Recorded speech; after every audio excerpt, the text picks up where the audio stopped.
Bueno, vamos al libro de Hechos, capítulo 13, para seguir con nuestro estudio. Vamos al versículo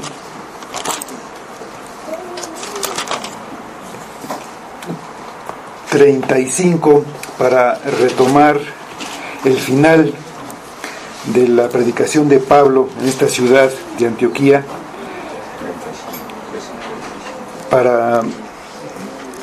porque todo lo que sigue, lo que vamos a estudiar hoy, sale y sigue después de esta predicación de Pablo. Entonces vamos a tomarlo desde aquí para tomar este final y llegar a donde vamos hoy. Vamos a leer hasta el final del capítulo. Recordando que Pablo está predicando ahí en la sinagoga a los judíos y a los gentiles. Por eso dice también en otro salmo: no permitirás que tu santo vea corrupción, porque a la verdad David, habiendo servido a su propia generación según la voluntad de Dios, durmió y fue reunido con sus padres y vio corrupción. Mas aquel a quien Dios levantó no vio corrupción. Sabed pues esto, varones hermanos, que por medio de él se os anuncia perdón de pecados, y que todo aquel que por todo aquello que por la ley de Moisés no pudisteis ser justificados, en él es justificado todo aquel que cree. Mirad pues que no venga sobre vosotros lo que está dicho en los profetas. Mirad, oh menospreciadores, y asombraos y desapareced, porque yo hago una obra en vuestros días, obra que no creeréis si alguien os la contare. Cuando salieron ellos de la sinagoga de los judíos, los gentiles les rogaron que el siguiente día de reposo les hablasen de estas cosas. Y despedida la congregación, muchos de los judíos y de los prosélitos piadosos siguieron a Pablo y a Bernabé, quienes hablándoles les persuadían a que perseverasen en la gracia de Dios. El siguiente día de reposo se juntó casi toda la ciudad para oír la palabra de Dios. Pero viendo los judíos la muchedumbre, se llenaron de celos y rebatían lo que Pablo decía, contradiciendo y blasfemando. Entonces Pablo y Bernabé, hablando con denuedo, dijeron: a vosotros, a la verdad, era necesario que se os hablase primero la palabra de Dios. Mas puesto que la desecháis y no os juzgáis dignos de la vida eterna, he aquí nos volvemos a los gentiles. Porque así nos ha mandado el Señor diciendo: te he puesto para luz de los gentiles, a fin de que seas para salvación hasta lo último de la tierra. Los gentiles, oyendo esto, se regocijaban y glorificaban la palabra del Señor, y creyeron todos los que estaban ordenados para vida eterna. Y la palabra del Señor se difundía por toda aquella provincia. Pero los judíos instigaron a mujeres piadosas y distinguidas y a los principales de la ciudad, y levantaron persecución contra Pablo y Bernabé, y los expulsaron de sus límites. Entonces, sacudiendo contra ellos el polvo de sus pies, llegaron a Iconio, y los discípulos estaban llenos de gozo y del Espíritu Santo. Vamos a orar. Señor, te damos muchas gracias por tu palabra, por la bendición que tenemos a través de ella, porque es el alimento que necesitamos para nuestras almas, alimento que nos lleva a crecer, a fortalecernos, a poner nuestra fe y nuestra confianza en quien debemos ponerla, en Cristo y en ti, Padre. Te pedimos que tú uses esta bendita palabra que nos has dado para salvación de nuestras almas, para edificación, para que perseveremos en tu búsqueda, perseveremos en buscar la santidad, en aborrecer el pecado, en luchar contra él cada día. Úsala tú, dale tu poder, Señor. Y lo pedimos para tu gloria en el nombre de tu Hijo Jesús. Amén. El último versículo que leímos en el pasaje dice, el 52, y los discípulos estaban llenos de gozo y del Espíritu Santo. Estaban llenos de gozo, estaban llenos del Espíritu Santo porque el Evangelio de la gracia había obrado en ellos. Si Dios ha obrado en ti la salvación por gracia, tú estás lleno de gozo y del Espíritu Santo. ¿Hay gozo en ti? Vamos a meditar en esto durante el estudio y vamos a recordar, vamos al contexto para ver cómo se ha llegado a este punto, cómo Pablo está ahora hablando por segunda vez en la sinagoga de Antioquía. Entonces vamos a hacer un breve recordatorio. Empezamos con que Pablo está en compañía de Bernabé en su primer viaje misionero. A este viaje fueron enviados por la iglesia de Antioquía de Siria, y ellos haciendo este viaje navegan primero a la isla de Chipre y de ahí nuevamente al continente, a Asia Menor, y llegan a esta ciudad que también se llama Antioquía, pero es una Antioquía diferente, Antioquía de Pisidia.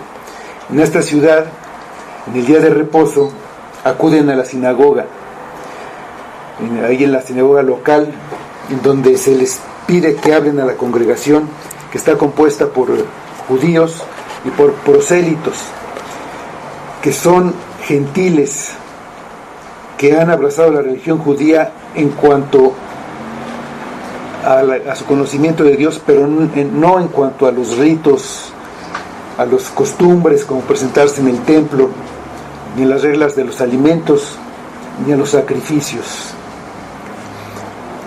Pero ellos sí creen en Dios.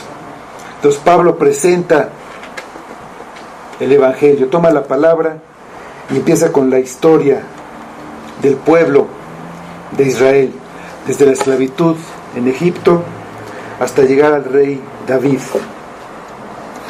Les dice que conforme a la promesa de la descendencia de este rey David, Dios dio a Jesús como Salvador de Israel.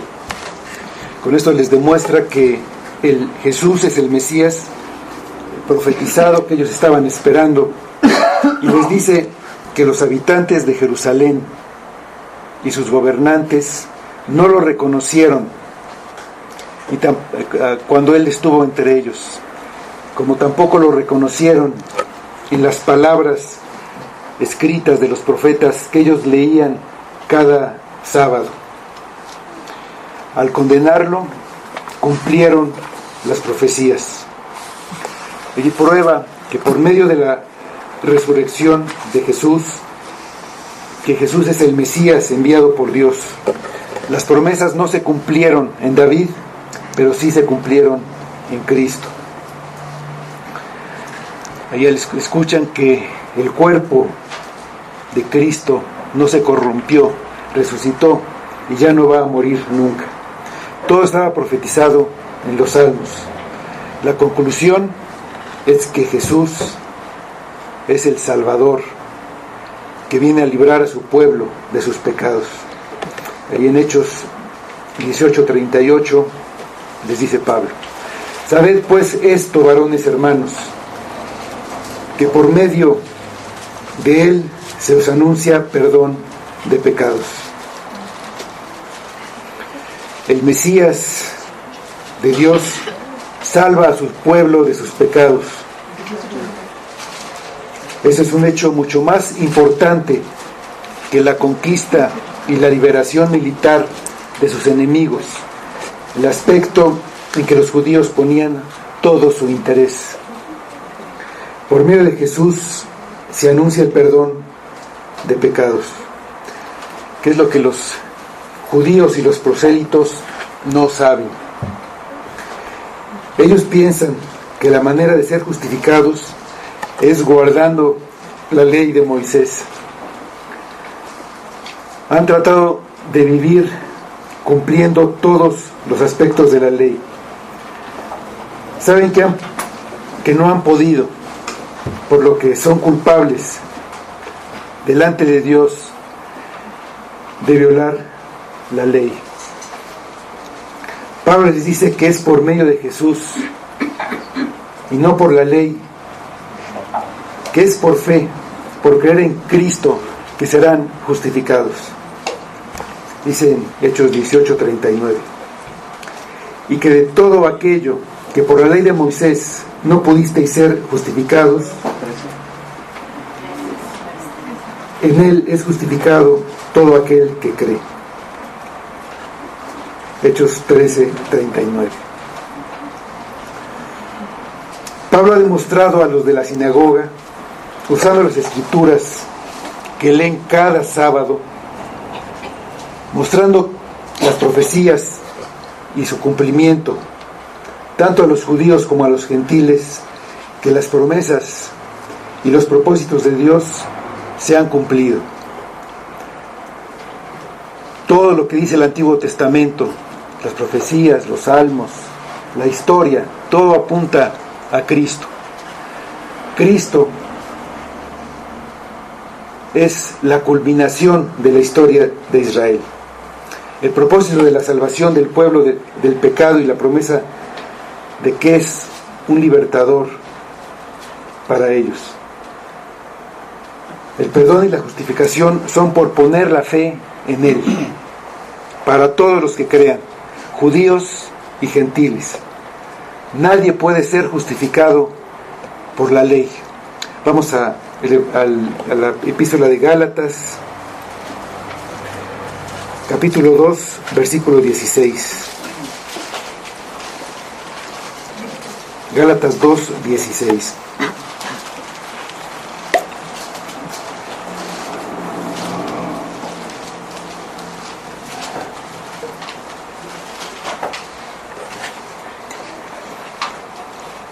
Dice este versículo: sabiendo que el hombre no es justificado por las obras de la ley, sino por la fe de Jesucristo. Nosotros también hemos creído en Jesucristo, para ser justificados por la fe de Cristo, y no por las obras de la ley, por cuanto por las obras de la ley nadie será justificado. Sigue diciendo Pablo, mirad en el versículo 40 de nuestro pasaje: mirad pues que no venga sobre vosotros lo que está dicho en los profetas.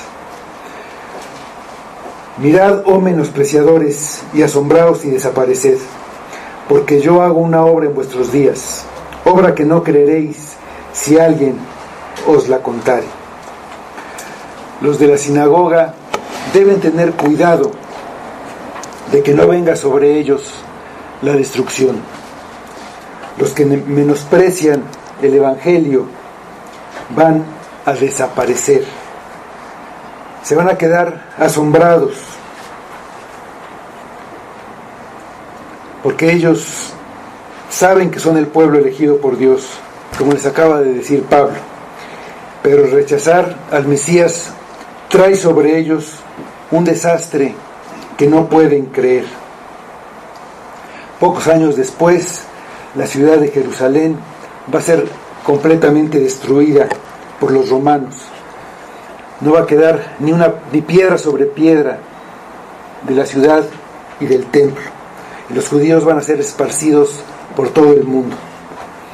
Esto nos recuerda la destrucción y la deportación en el tiempo de Habacuc, donde se dijo esta profecía, y que lo hicieron por medio de los babilonios que acabamos de leer aquí en Reyes, en Segunda de Reyes.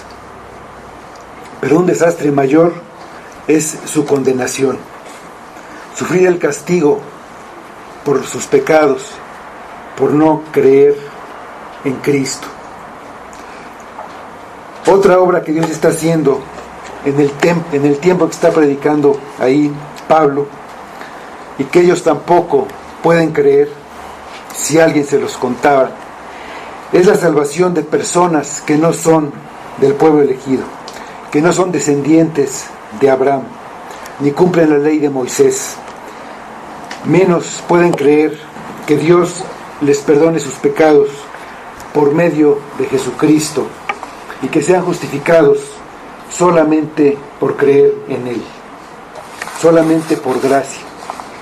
Esta obra de Dios, impensable para los judíos, sigue siendo impensable para muchos, pero la verdad de Dios sigue siendo igual ahora.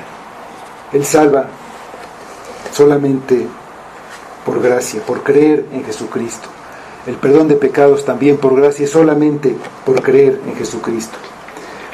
Dice nuestro pasaje en versículos 42 y 43: cuando salieron ellos de la sinagoga de los judíos, los gentiles les rogaron que el siguiente día de reposo les hablasen de estas cosas.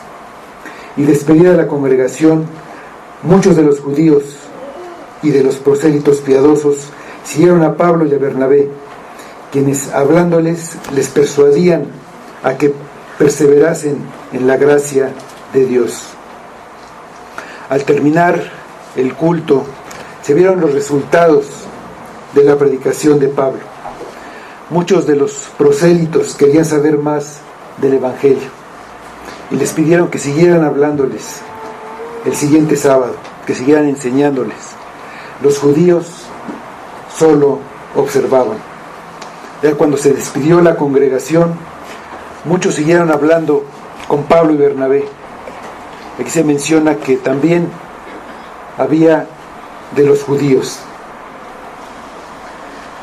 Pablo y Bernabé les hablaban y los convencían de que permanecieran en la gracia de Dios, que se mantuvieran en la fe, la oración y la obediencia. Eso es la gracia de Dios.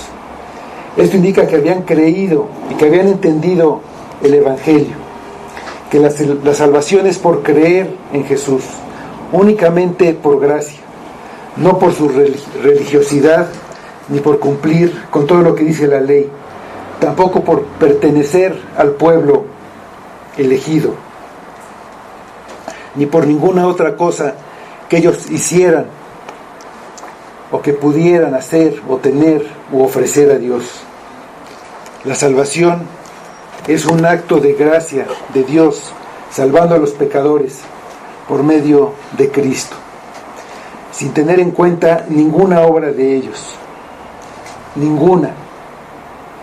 Si fuera porque ellos quisieron creer, porque ellos tomaron una decisión a favor de Cristo, porque ellos abrieron la puerta de su corazón, porque ellos hicieron cualquier cosa, sería por un mérito, algo que ellos hicieron, y ya no sería por gracia, sería como una recompensa o un pago, algo que ellos ganaron o algo que ellos merecen. Esto le daría la gloria a ellos y se la quitaría a Cristo.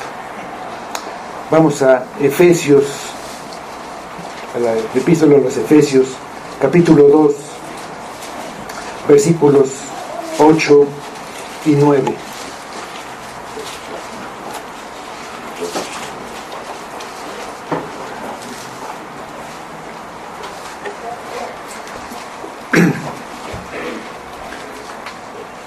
Dice: porque por gracia sois salvos por medio de la fe, y esto no de vosotros, pues es don de Dios, no por obras, para que nadie se gloríe.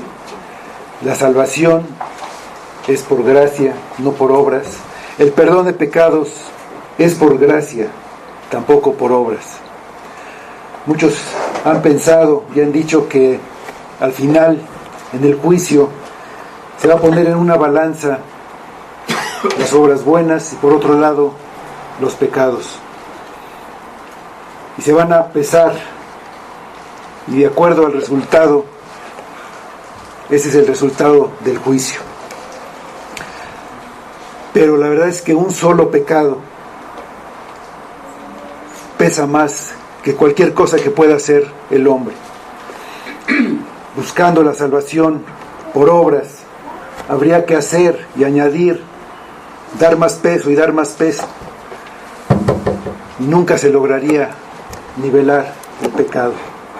Por eso, muchas veces, en donde se predica la salvación por obras, por los méritos de las personas, afuera hay muchas personas pidiendo limosna.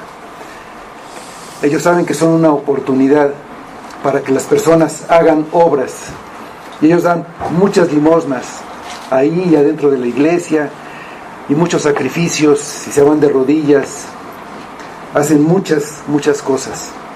Nunca va a ser suficiente. ¿Cuánto tendrían que hacer para que fueran pagados sus pecados, para que se nivelara siquiera la balanza?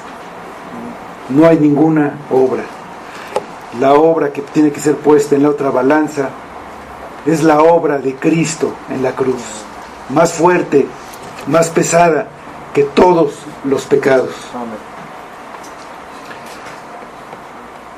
Así sigue diciendo el pasaje, el versículo 44. El siguiente día de reposo se juntó casi toda la ciudad para oír la palabra de Dios. Todos los que habían creído, y también Pablo y Bernabé, seguramente estuvieron hablando acerca de Cristo durante toda la semana, por lo que se despertó un gran interés en toda la comunidad, al grado que al siguiente día de reposo, al siguiente sábado, se reunió casi toda la ciudad para oír la palabra de Dios. Que se reúna tal cantidad de personas es también una muestra de la gracia de Dios. La narración de Lucas no nos dice que se hayan hecho milagros o que haya habido circunstancias especiales que llamaran la atención para que se reuniera la gente. Simplemente se dan las condiciones para que estas personas escuchen el Evangelio. Muchas veces de casualidad pasaron por ahí, pero el hecho es que se juntó casi toda la ciudad. Ellos no lo buscaron ni lo desearon, no hicieron nada. Dios, por su gracia, va a hacer que ellos escuchen el Evangelio. Dios se los está dando por gracia. Dice el versículo 45: pero viendo los judíos y la muchedumbre, se llenaron de celos y rebatían lo que Pablo decía, contradiciendo y blasfemando. Entonces, Pablo empezó otra vez a predicar. No tenemos exactamente las palabras que dijo Pablo. Lucas no nos cuenta lo que dice, pero estaba repitiendo el Evangelio de Jesucristo, la gracia de Jesucristo, la salvación a través de Él, por creer en Él, por confiar en Él, la justificación por Cristo, por gracia. Al divulgarse la noticia de que la salvación no era solamente para los judíos, sino para todo aquel que cree, los de la ciudad entienden que es también para ellos y también quieren oír. Los judíos de la ciudad no pudieron atraer a tanta gente a la sinagoga nunca. Han estado ahí por muchos años tratando de ser prosélitos y han logrado solamente unos pocos. En una semana toda la ciudad quiere oír a los misioneros, y entonces se llenaron de celos, se llenaron de envidia. Si la gente escucha a Pablo, ellos pierden influencia y el poder que tienen, y la exclusividad de la salvación, que piensan que solamente es para ellos, y los pocos que se hacen completamente como ellos. En lugar de creer el Evangelio de la salvación por gracia, se aferran a su religión de obras y empiezan a contradecir y a rebatir todo lo que está diciendo Pablo. Se enfurecieron y llegaron a blasfemar o a maldecir a Cristo. Sin duda dicen que es un criminal maldito por Dios y que por eso fue crucificado. Blasfemar a Cristo es rechazar el perdón de pecados que se anuncia por medio de Él. Es manifestar de una manera clara que no creen en el único que puede justificarlos. Ellos quieren ser justificados a través de lo que hacen, de sus sacrificios y guardando la ley. Dice el versículo 46. Entonces Pablo y Bernabé, hablando con denuedo, dijeron: a vosotros, a la verdad, era necesario que se os hablase primero la palabra de Dios. Mas puesto que la desecháis y no os juzgáis dignos de la vida eterna, he aquí nos volvemos a los gentiles. Pablo y Bernabé no se dejaron intimidar por la oposición y hablaron con valor. Saben que el Espíritu habla por ellos. Consideraban que era su deber ofrecer el Evangelio, en primer lugar, a sus compatriotas, que son los herederos del pacto, de las promesas. Es algo que siempre hizo Pablo en su ministerio y que también hizo Cristo cuando estuvo en la tierra. Vamos al Evangelio de Mateo, capítulo 10, versículos 5 y 6.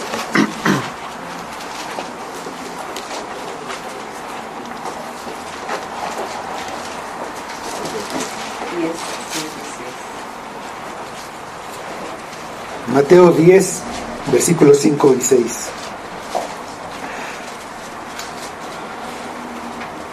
Dice: a estos 12 envió Jesús y les dio instrucciones, diciendo: por camino de gentiles no vayáis, y en ciudades samaritanos no entréis, sino id antes a las ovejas perdidas de la casa de Israel.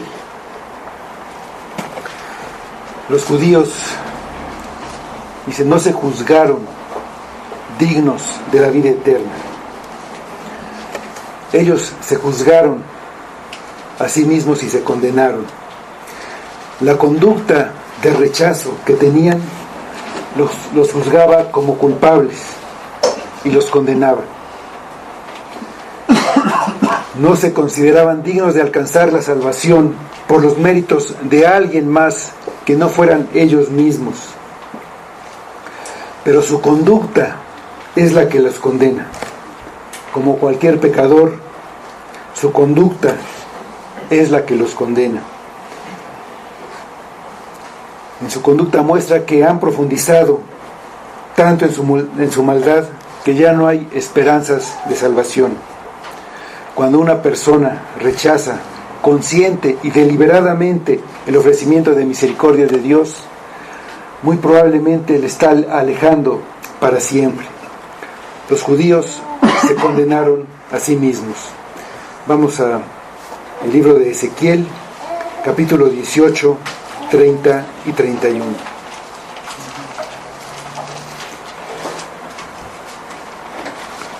Cuando hay una conducta de pecado hay que quitarla. Eso es lo que es el arrepentimiento. El persistir en esa conducta. Ezequiel 18, versículos 30 y 31. No querer arrepentirse y seguir en la conducta trae el juicio. Trae el juicio condenatorio de Dios. Dice Ezequiel 18, 30 y 31. Por tanto, yo juzgaré a cada uno según sus caminos, oh casa de Israel, dice el Señor. Convertíos y apartaos de todas vuestras transgresiones, y no os será la iniquidad causa de ruina. Echad de vosotros todas vuestras transgresiones con que habéis pecado, y haceos un corazón nuevo, y un espíritu nuevo. ¿Por qué moriréis, casa de Israel? El Evangelio es rechazado donde quiera que se predique. Esto le ocurrió a Pablo en repetidas ocasiones cuando predicaba a sus compatriotas, los judíos, y también de muchos de los gentiles.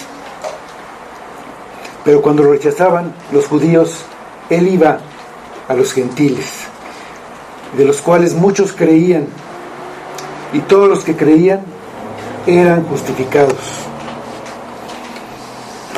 También le ocurrió a Cristo durante su ministerio y sigue ocurriendo en este tiempo. Vamos al Evangelio de Juan, capítulo 1, versículos 11 y 12.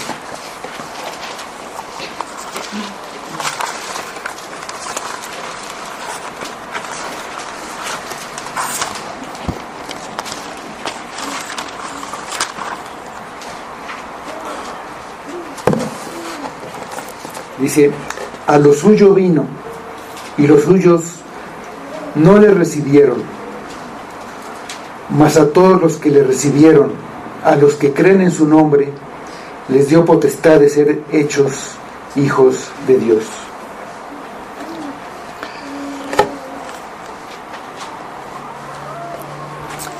Dice el siguiente versículo, que tiene que ver con lo que sigue: los cuales no son engendrados de sangre, ni de voluntad de carne, ni de voluntad de varón, sino de Dios. Pero vemos el rechazo del Evangelio de Cristo. Los suyos no lo recibieron, pero todos los que creen, los que lo recibieron y creen en su nombre, les dio potestad de ser hechos hijos de Dios. Ante el rechazo tan determinado, Pablo y Bernabé dirigen sus esfuerzos hacia donde puede haber más fruto. Así que van a ofrecer el Evangelio a los gentiles.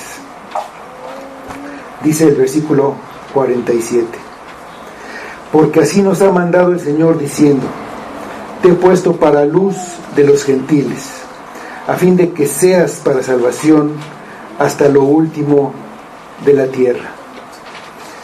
Como siempre hace Pablo, se apoya en las Escrituras para demostrar que lo que está haciendo es correcto, está basado en la palabra de Dios.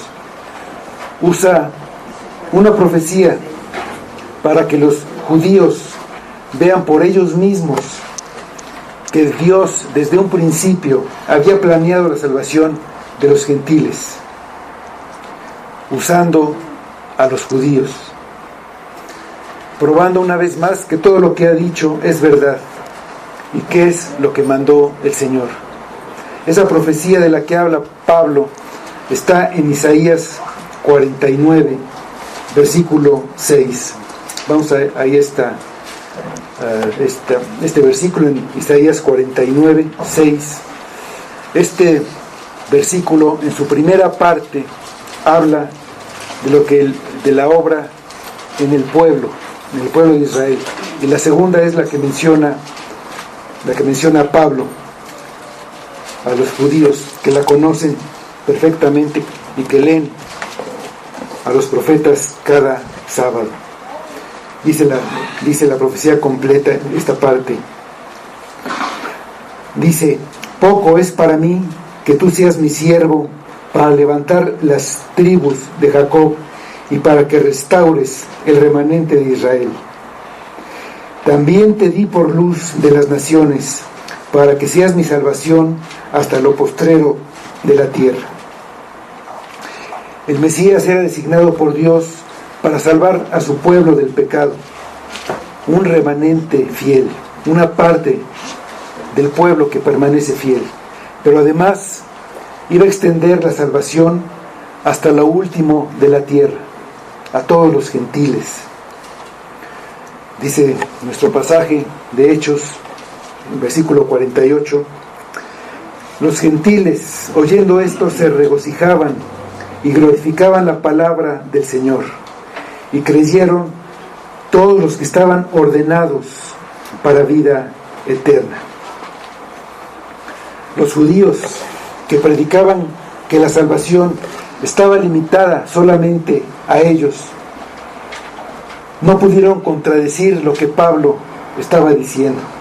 Tuvieron que guardar silencio. Pero los gentiles, una vez que se enteraron que el Evangelio debía ser predicado a ellos, se regocijaron, glorificaban la palabra del Señor. Y creyeron todos los que estaban ordenados para vida eterna. ¿Quiénes son los que estaban ordenados para vida eterna? El hombre nace contaminado por el pecado. Todos los descendientes de Adán heredaron su corrupción, su naturaleza corrompida. Toda la raza humana. Por esto somos incapaces de hacer el bien. Estamos inclinados a hacer el mal. No podemos por nosotros mismos responder al Evangelio, ni hacer nada bueno. Por eso nadie nunca ha podido guardar la ley. Hacerlo sería algo contrario a nuestra naturaleza. Vamos a el Evangelio de Mateo, capítulo 7, versículos 17 y 18.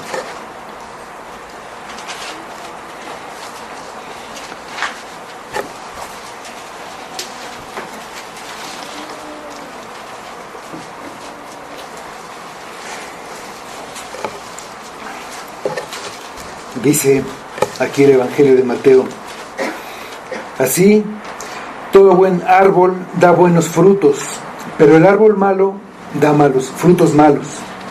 No puede el buen árbol dar malos frutos, ni el árbol malo dar frutos buenos. Nuestro fruto es nuestra conducta. Por eso nuestra conducta revela nuestra naturaleza, lo que somos, de lo que estamos hechos, lo que sale de nosotros. Para que haya un cambio en nuestra conducta, se requiere un milagro, el milagro de la regeneración hecho por Dios, que Dios nos cambie completamente, que nos cambie el corazón, que cambie nuestra naturaleza, que cambie nuestros sentimientos, y lo hace de una manera radical, haciéndonos nacer de nuevo, cambiándonos completamente. Algo que nosotros no podemos hacer, es algo que tiene que ser hecho por Dios. Ahí en Mateo también vamos al capítulo 12, versículo 33.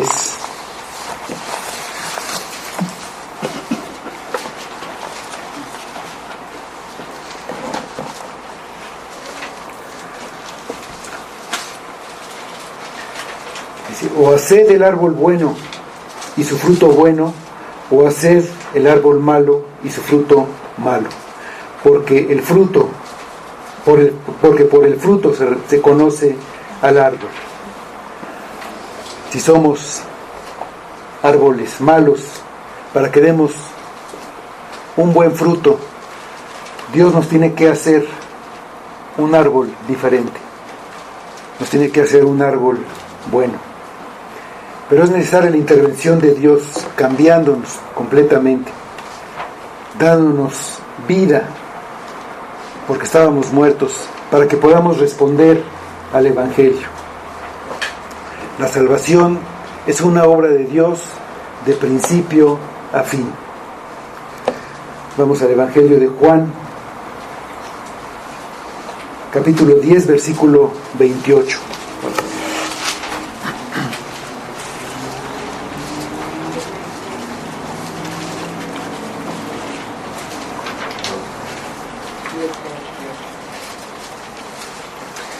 Juan 10, 28. Y yo les doy vida eterna, y no perecerán jamás, ni nadie las arrebatará de mi mano. Yo les doy vida eterna. La vida eterna la da Dios. Nadie puede hacer lo necesario para ganar la salvación. No hay justo ni aun uno. No hay quien haga lo bueno. No hay ni siquiera uno, dice Romanos 3. Por eso tiene que ser por gracia, un regalo, un don de Dios, sin que nadie lo merezca. Los que creen están ordenados para vida eterna. Los gentiles estaban ordenados para creer, como dice en Isaías, que iba a llegar la luz, la salvación hasta lo último de la tierra. Cuando ellos ponen su fe en Cristo, cuando creen, Dios les concede la vida eterna. Dios hizo esta elección con toda su sabiduría y poder desde antes que hiciera el mundo. Vamos a Efesios, la epístola a los Efesios, capítulo 1, versículos 4 y 5.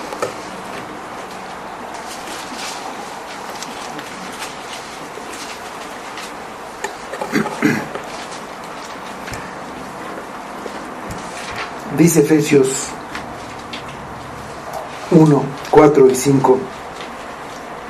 Según nos escogió en Él antes de la fundación del mundo, para que fuésemos santos y sin mancha delante de Él, en amor, habiéndonos predestinado para ser adoptados hijos suyos por medio de Jesucristo, según el puro afecto de su voluntad. Dios ha hecho todo lo necesario siempre. Para estos de Antioquía, de Pisidia, primero proveyó la salvación por medio de Cristo al sacrificarlo como pago por el pecado de su pueblo, y después envió a los misioneros a predicar el Evangelio. Los judíos rechazaron el Evangelio y muchos de los gentiles lo recibieron. Esta respuesta de los gentiles no es porque ellos fueran mejores, que fueran más buenos o más inteligentes que los judíos. Esto nos muestra la elección de Dios por un lado, y por otro la respuesta del hombre, que debe obedecer a Dios y procurar la salvación, buscarla. Tiene que luchar por su salvación. Pero Dios es que pone en el hombre que Él quiera y que pueda obedecer, solamente porque Él quiere, por gracia, por el puro afecto de su voluntad. Vamos a Filipenses 2, 12 y 13. Pero Él es el que produce, pone en el hombre, desde que quieran estar ahí, casi toda la ciudad oyendo el Evangelio, y también produce que ellos puedan entender, puedan creer, solamente porque Él quiere, solamente por gracia. Dice Filipenses 2, 12 y 13. Por tanto, amados míos, como siempre habéis obedecido, no como en mi presencia solamente, sino mucho más ahora en mi ausencia, ocupaos en vuestra salvación con temor y temblor. Ocupaos, hacer algo, porque Dios es el que en vosotros produce así el querer como el hacer por su buena voluntad. Entonces, ¿quiénes son los ordenados para vida eterna? Todo aquel que cree, todo aquel que se arrepiente y viene a Cristo, creyendo que Cristo puede salvarlo, poniendo toda su confianza en Él. Pero ninguno puede venir a Cristo por su propia cuenta, tampoco por su propia voluntad. No hay quien busque a Dios. Eso es una obra también de Dios. Vamos al Evangelio de Juan, capítulo 6, versículo 44.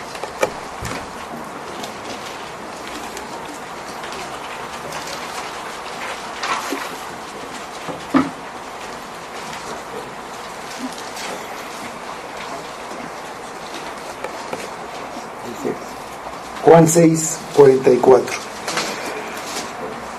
Ninguno puede venir a mí si el Padre que me envió no le trajere, y yo le resucitaré en el día postrero. Ninguno puede. Una obra también de Dios. El ser humano tiene delante de Dios la responsabilidad de creer y obedecer el Evangelio al que es llamado. Tiene que aceptar las consecuencias tanto de creerlo como de desobedecerlo y rechazarlo. Dios usa medios para lograr sus propósitos y ha designado el Evangelio como el medio para llamar y para traer a Cristo a las personas que Él ha ordenado para vida eterna. Vamos a la segunda epístola a los Tesalonicenses, capítulo 2, versículos 13 y 14. Segunda de Tesalonicenses, capítulo 2, 13 y 14.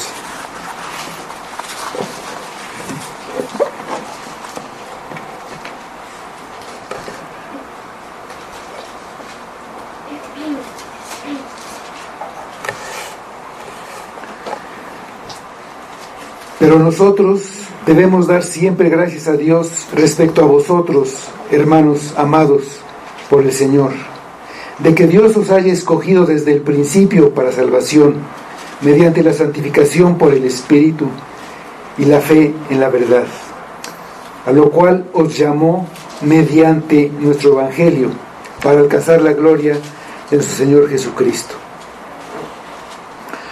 Podemos pensar entonces que una vez después de que usemos los medios, es decir, que prediquemos el Evangelio, debemos dejar todo en manos de Dios, porque ya no podemos hacer nada. Pero en el fondo es una indiferencia de nuestro corazón hacia las almas, y no entendemos el amor de Dios por las almas de los perdidos. A Dios le costó todo. Por su santidad y justicia, no podía dejar pasar por alto el pecado. La única solución era hacerse hombre y venir al mundo a pagar por las consecuencias del pecado, de nuestro pecado. El castigo marcado por la ley, que es la muerte, para que no lo sufriéramos nosotros. Y la cumplió con la muerte más cruel que pudiera haber, una muerte terrible y lenta, clavado en una cruz, ahí pagando nuestro infierno, pagando por cada pecado. Vamos al Salmo 22, versículos 14 y 15, para ver una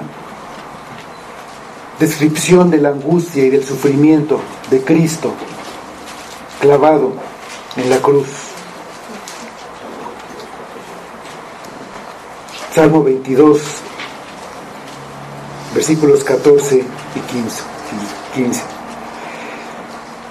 He sido derramado como aguas, y todos mis huesos se descoyuntaron. Mi corazón fue como cera, derritiéndose en medio de mis entrañas. Como un tiesto se secó mi vigor, y mi lengua se pegó a mi paladar, y me has puesto en el polvo de la muerte. Pero más terrible que el sufrimiento físico que Cristo sufrió, Él recibió toda la ira de Dios que merece el pecado.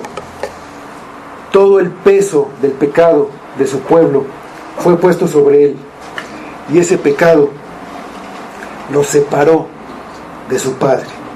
Esa es la verdadera muerte, la separación de Dios. Recibiendo ese castigo, cumplió lo que la justicia demanda del pecado. Pagó nuestras faltas y eso le permite salvarnos. Pidamos al que salvó nuestras almas que nos dé ese mismo sentir que Él tuvo por nosotros, por las almas perdidas, que no nos quedemos indiferentes hacia nuestros semejantes. La salvación de las almas a nuestro alrededor depende de Dios, pero también depende de nuestra voz. Vamos a Romanos 10, 14.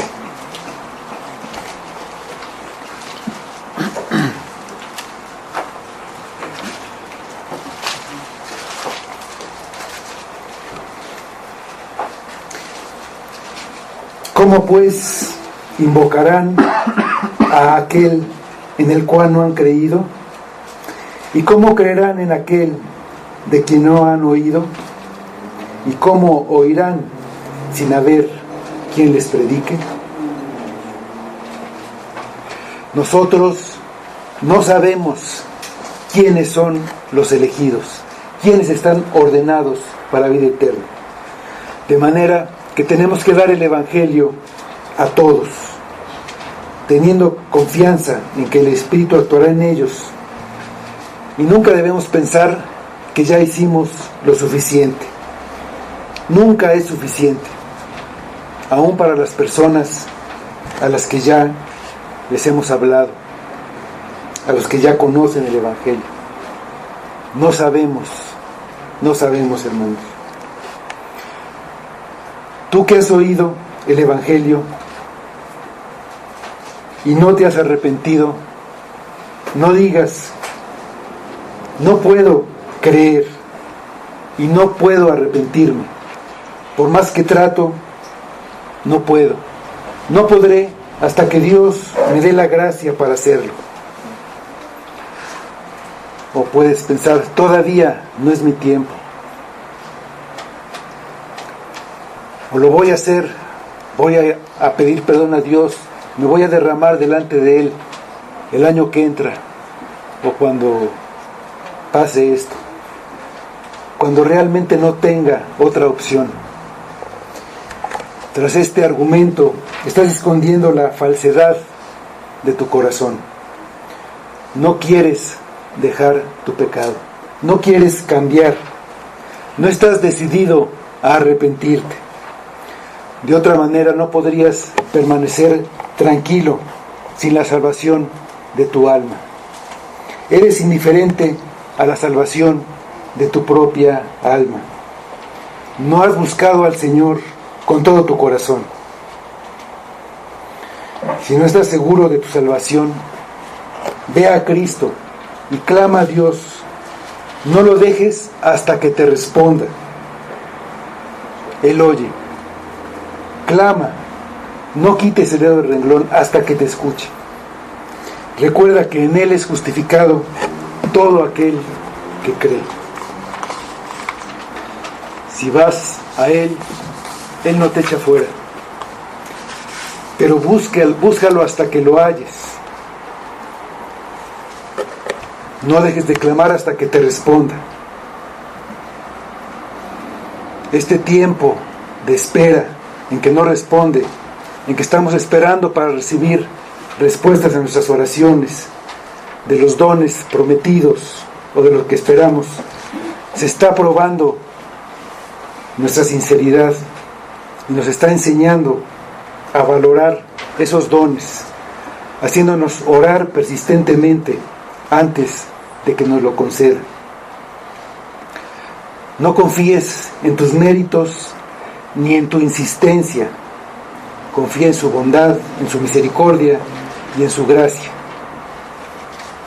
Recuerda que la salvación es solamente por gracia, es por gracia, pero búscalo con todo tu corazón.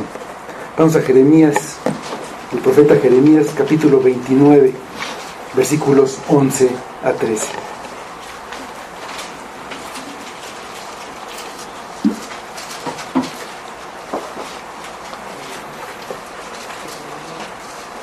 Jeremías 29, 11 a 13.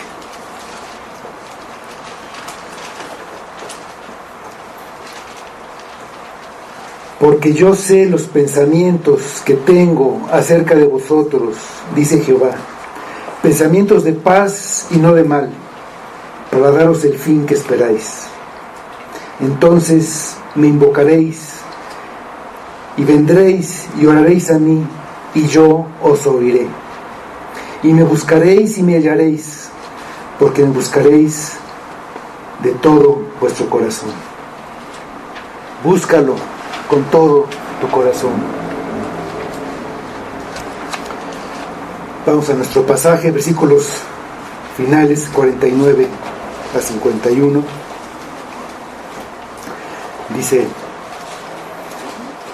y la palabra del Señor se difundía por toda aquella provincia, pero los judíos instigaron a mujeres piadosas y distinguidas y a los principales de la ciudad, y levantaron persecución contra Pablo y Bernabé, y los expulsaron de sus límites. Entonces, sacudiendo contra ellos el polvo de sus pies, llegaron a Iconio. La palabra se propagaba por toda aquella provincia. Los que estaban ordenados para vida eterna, por gracia, escucharon el Evangelio. Por gracia, pusieron atención y entendieron. Creen en el Evangelio por gracia. Un Evangelio que anuncia un Salvador que hizo todo para el perdón y la justificación. Y se recibe solamente creyendo en este Salvador. No conformes con rechazar ellos el Evangelio y la salvación, los judíos no quieren que otros la reciban, y usan la influencia y el poder que tienen todavía para hacer callar el mensaje. Dice el versículo 52: y los discípulos estaban llenos de gozo y del Espíritu Santo. Los discípulos, como son llamados los nuevos creyentes, en lugar de desanimarse por esta persecución y por la ausencia de Pablo y Bernabé, están llenos de gozo. El gozo es uno de los frutos del Espíritu. La persecución que hicieron a Pablo y a Bernabé, no debemos pensar que nada más quedó hacia ellos. Los que se quedaron ahí en Antioquía también fueron perseguidos, fueron acosados por los judíos y por los principales de esta ciudad. La persecución y la oposición eran muy fuertes. Igual nosotros hoy, cada uno tiene persecución, tiene problemas, tiene tribulaciones en su casa, en su familia, en su trabajo, con todos los que están a su alrededor, pruebas muy fuertes, muy difíciles. Y aquí podemos preguntarnos: ¿hemos recibido nosotros el Evangelio y eso produce gozo en nosotros? Si no tenemos gozo, no tenemos el Espíritu. El Espíritu da ese fruto, entre otros más. Gozo en circunstancias verdaderamente difíciles, como tenían estas personas y muchos que hemos visto en la época de Pablo. Tú has recibido el Evangelio por gracia, sin tener ningún merecimiento. ¿Tienes gozo? Este gozo puede atraer a otros al Evangelio, a la salvación. Hermanos, podemos tener dificultades muy fuertes, pero nuestra vida muestra que tenemos la salvación, que tenemos ese gozo. Vamos momentáneamente al Salmo 30, por favor.